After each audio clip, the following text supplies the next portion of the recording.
Come on in, welcome to Idled Out, where we talk all things Survivor. My name is Luke, and today, in honor of the upcoming premiere of Survivor 45, we're talking about Survivor's most iconic premiere episodes. The premiere is the most important episode of the season. It has the largest narrative burden of any episode. It introduces us to our cast of characters, establishes the season's themes, introduces any relevant twists or format changes, sets up future storylines, and overall sets the tone of the season. A great Survivor premiere should look and feel epic. There have been more good premieres than lackluster ones throughout Survivor history, so it was tough to narrow things down to just 5. This show does premiere episodes well. Even bad seasons have had great openers. For this list, I focused on memorability first and foremost, but also the overall impact the episode had on Survivor history and lore.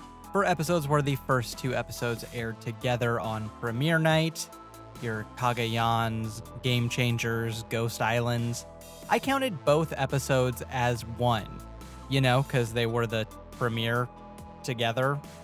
Which Survivor season openers were the most memorable?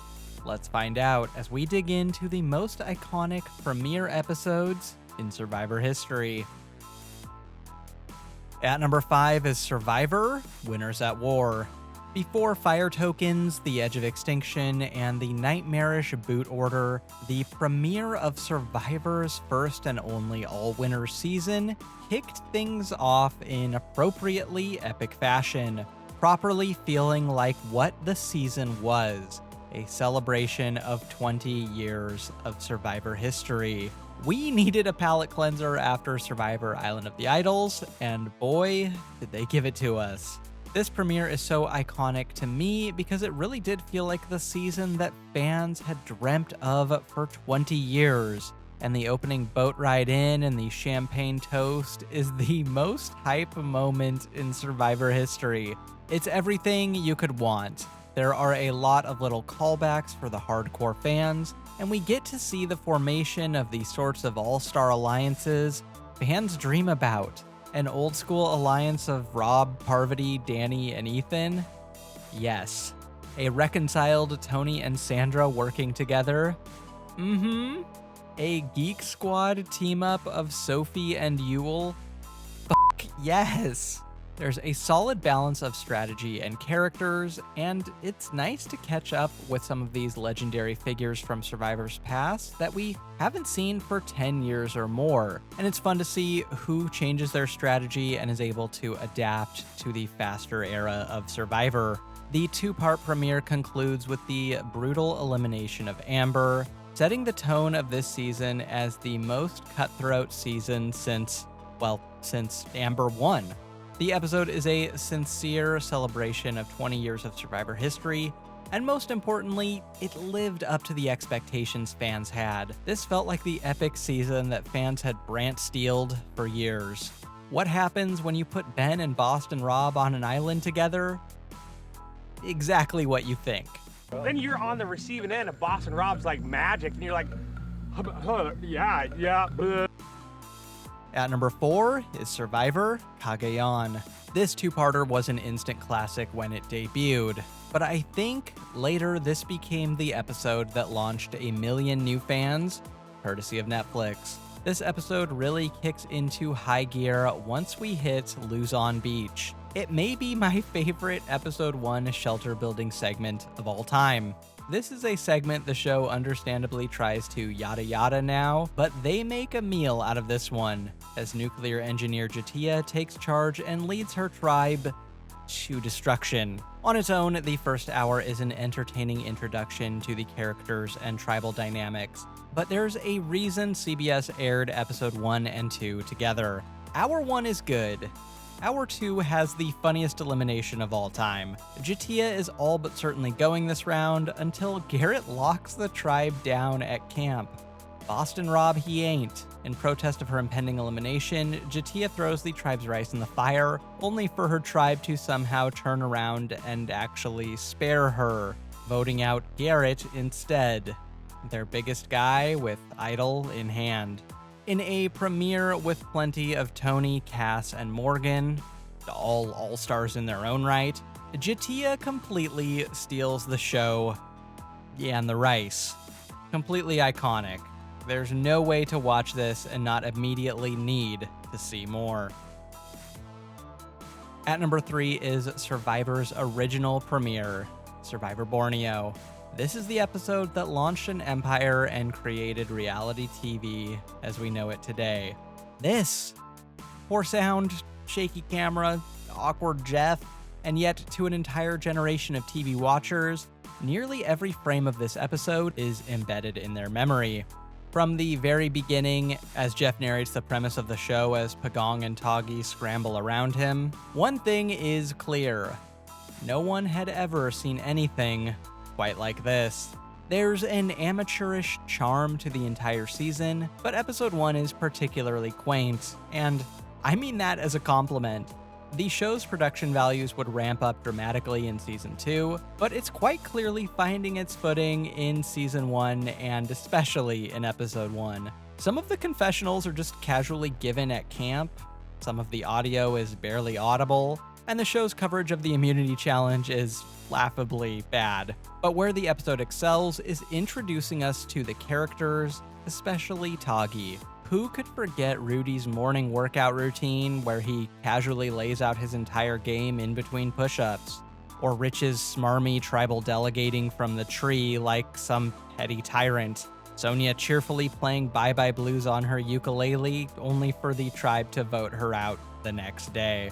It all seems so accidentally perfect, and I'd assume it was if it were in the hands of a less talented team. I mean, Sean's nipple ring?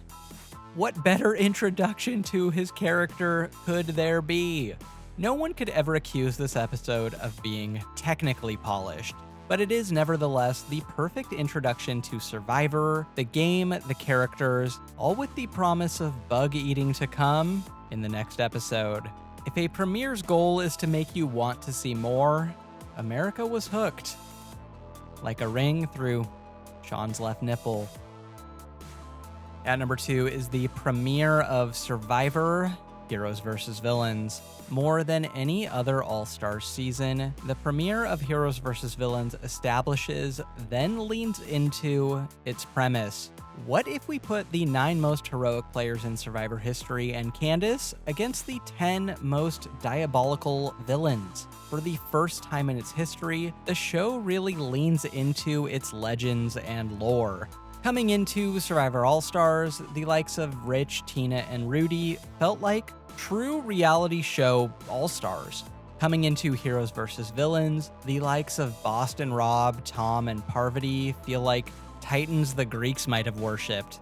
It's achieved through an epic helicopter intro with pulse-pounding music and close-ups of Survivor iconography. That's how the show ridiculously presents itself, and it actually works great.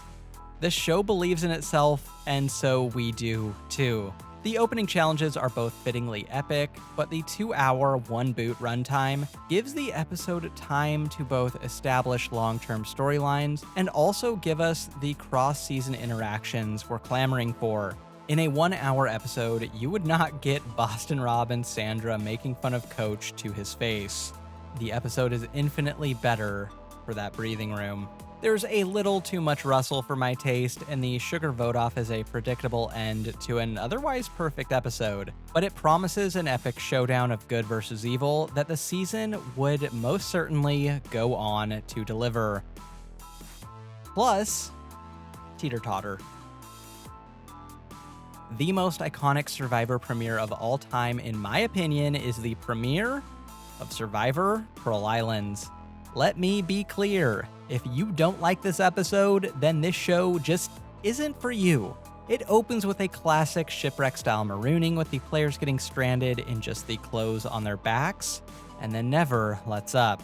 The shot of first boot Nicole Delma abandoning ship in that blue dress is such an iconic piece of Survivor imagery that they still use it in promotions to this day. What clinches this episode as the most iconic premiere of all time, though, is the one-of-a-kind visit to the Panamanian village. where the survivors are given the opportunity to barter for supplies. It serves as the perfect introduction to most of our major players, as well as one of the best doses of local culture that early Survivor was known for. Hapless Austin sells all his clothes. Sandra uses Spanish to cut deals with the locals, including considering selling Trish to one woman. Rupert becomes an instant icon by stealing the other tribe's shoes in the ultimate pirate move. The man punched his ticket to All-Stars right here. The only main character we don't really get to meet at the village is trash-talking Johnny Fairplay. But don't worry, he shows up once the wine comes out later that night. Where are the teenage girls? The star of the episode is undoubtedly Rupert, though. No matter how much you want to argue that he got oversaturated down the line, the man had the confidence to wear a skirt on national TV in 2003. Respect. Overall, no other premiere has been a better introduction to the season, the theme, and the characters than this one. It all works in Congress so well that it almost seems scripted. It's an episode widely agreed upon as not just one of the best premieres, but one of the best episodes ever. No ifs, ands, or buts. Got nothing else for ya. To help this video have its own iconic premiere, like and subscribe and I'll get you more Survivor content just like this. Until next time, don't get idled out.